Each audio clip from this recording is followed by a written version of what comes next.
The Ministry of Defence has signed up a design and development contract with a Bengaluru-based company to develop a high-altitude pseudo-satellite, HAPS, which will be able to conduct surveillance operations and support communications by staying airborne for months at a stretch.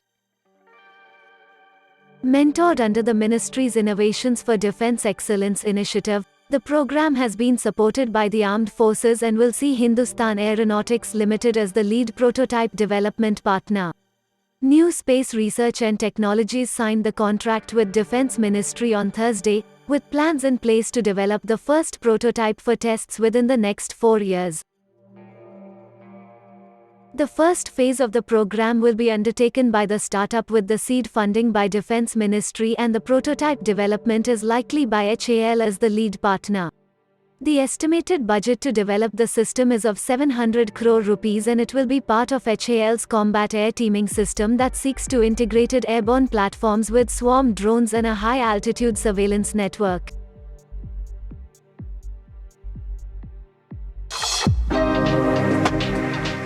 The naval exercise Milan 2022 feat is scheduled to be held in 2 phases from February 26 to March 4 at Vishakhapatnam.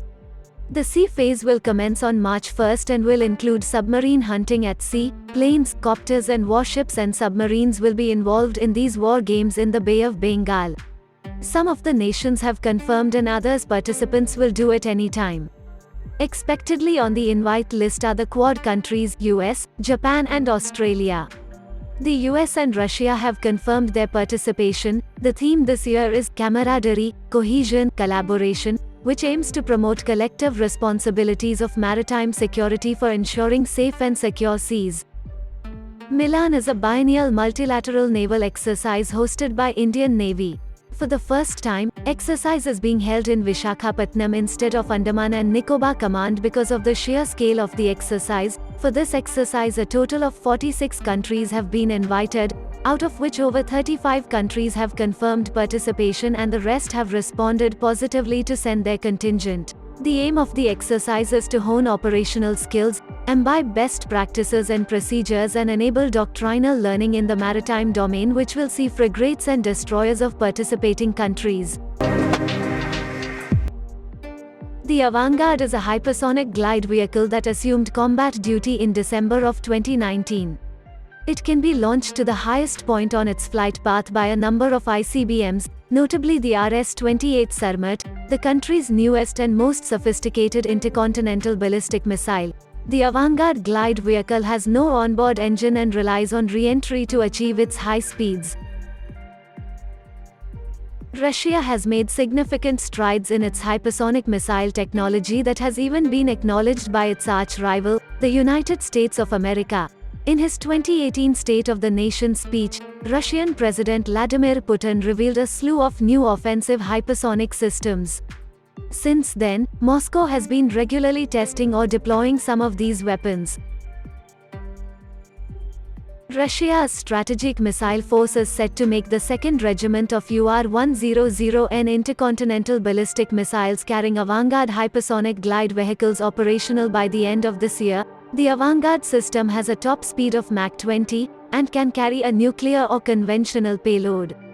At least 4 Avangard-equipped missile systems are presently serving in Russia's strategic missile forces.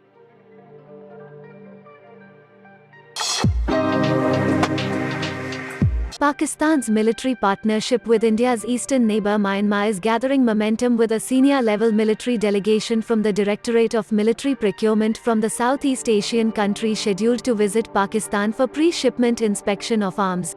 Myanmar military is planning to purchase mortars, grenade launchers and heavy machine guns from Pakistan. Myanmar is also eyeing to purchase air-to-surface missiles from Pakistan. These missiles are for their JF-17 fighter aircraft. Myanmar cannot directly purchase these missiles from China due to a ban imposed by Beijing. In 2015, Myanmar became the first country to import JF-17 Thunder fighter aircraft, a lightweight multi-role combat aircraft developed jointly by Pakistan and China. Post-military coup in Myanmar, Pakistan, egged by China, has sensed an opportunity to expand defense partnership with Myanmar. Islamabad is expecting deeper cooperation with Beijing in terms of sub-warfare equipment development, letting Pakistan do maintenance and overhaul for Chinese origin equipment.